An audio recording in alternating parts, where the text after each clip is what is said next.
esta tarde saludo a Jorge Lara, especialista en seguridad y justicia. Jorge, muy buena tarde, ¿cómo estás?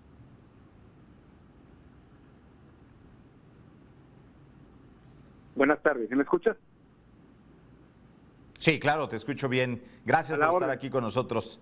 Y, oye, pues el sistema penitenciario mexicano, los centros de reinserción, están cumplen con su función de reinsertar a la sociedad, o es un sistema en el que pues hay inocentes ahí esperando un proceso, esperando una sentencia, la prisión preventiva oficiosa. Vaya, es todo un ramillete de posibilidades.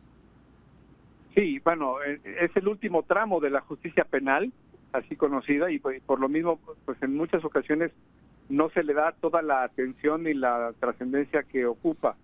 De ello deriva pues el hecho de que mucha gente que pasa por los centros de reclusión pues no necesariamente ha tenido el tratamiento o el acondicionamiento para esta correcta reinserción que se supone que debería de tener.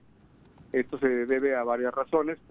Primero, la política penitenciaria, el hecho pues de una falsa salvaguarda de tutela de garantías o derechos fundamentales. Por ejemplo, en otros países se les obliga a los internos, por ejemplo, a estudiar o a trabajar. Aquí no existen ninguna de esas obligaciones, por poner un ejemplo. Otro de los problemas que tenemos es que con la utilización intensiva de la prisión preventiva, ya sea oficiosa o justificada, hemos visto un repunte en el encarcelamiento previo al juicio. Hace algunos años, hace unos 4 o 5 años, teníamos un porcentaje aproximado de 28% de población privada de su libertad en prisión preventiva, esperando juicio, pero ahora ya esa cifra ya volvió a los niveles previos a la reforma y estamos hablando de alrededor de 45%, es decir, casi podríamos decir que uno de 2 internos no tiene sentencia.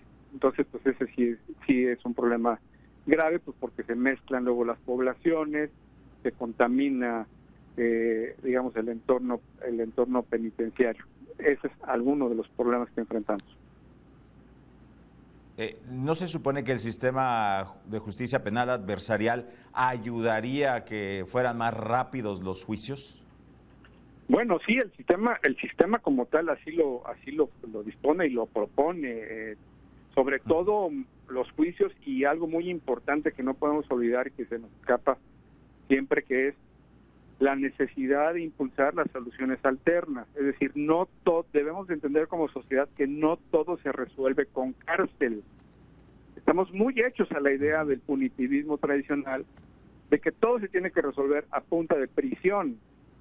Y esa es una falsa concepción que además demerita la calidad de justicia, demerita la convivencia social, además genera funciones criminogénicas. Es decir, es todo un problema. Nuestra política penitenciaria se convierte a su vez en un problema criminogénico del cual a veces pues, nos hemos encontrado con muchas dificultades que derivan también, lo hemos visto, en autogobiernos, corrupción, tráfico de droga al interior de los reclusorios, etcétera, ¿no? O actos de deliberada corrupción.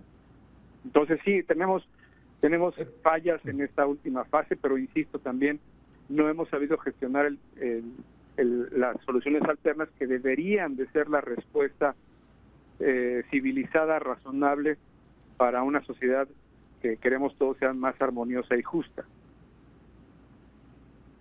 Ahora, este sistema penitenciario, ¿por qué no ha podido erradicar o los gobiernos no han podido erradicar precisamente que haya dentro de las prisiones, de las cárceles o centros de reinserción, como les llaman ahora, o de readaptación, que haya autogobiernos? ¿Por qué sigue habiendo autogobiernos y por qué hay privilegios de refrigeradores, televisores, apuestas, pantallas planas, telefonía móvil?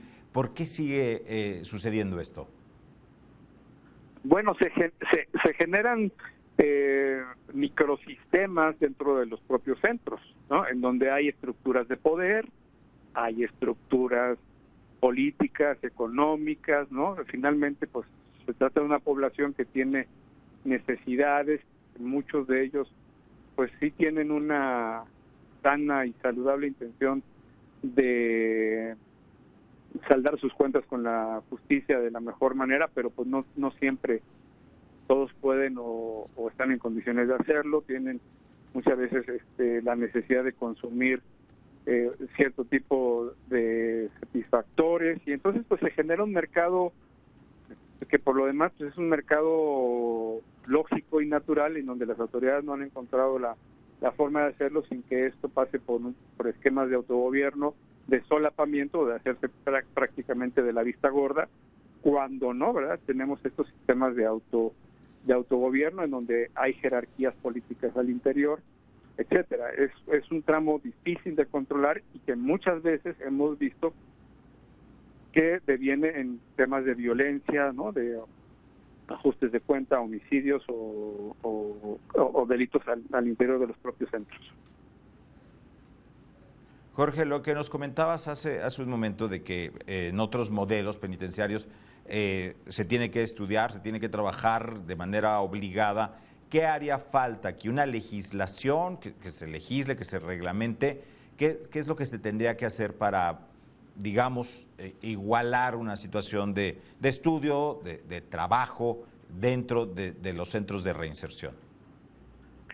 Sí, hay mucho que hacer para seguir, digamos, generando el desarrollo de nuestro último tramo de justicia penal, que es la justicia de ejecución.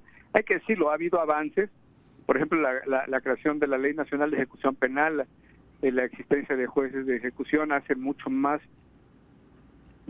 razonable este último tramo, pero específicamente para el tema de la educación y del trabajo sí se requeriría un ajuste constitucional. En todo caso estamos hablando de actividades que en la sociedad pues se realizan de manera libre, ¿no? Entonces aquí habría para algunos especialistas algún tipo de restricción a libertades, porque pues estarías obligado o a estudiar o a trabajar. Entonces sí se requeriría algún ajuste constitucional y que se desarrolle un consenso sobre la necesidad de estas actividades en la política legislativa de nuestro país. Hoy el trabajar de manera voluntaria, el estudiar dentro de un centro de reinserción, sí otorga beneficios de preliberación o de conmutación de pena a algunos de los sentenciados. Sí, existen los beneficios de libertad anticipada, libertad condicional, en donde todos estos elementos te generan posibilidades incluso de descuento de un día de sentencia. Es decir, por un día de trabajo y buena conducta te podrían descontar un día de sentencia. Entonces, pues sí, por supuesto que existen los incentivos y pues hay que reforzarlos y sobre todo vigilar que se estén desarrollando de manera correcta. Eso es. El sistema penitenciario mexicano hoy representa también un riesgo para la seguridad dentro de los muchos temas y de las amenazas que tenemos a la seguridad.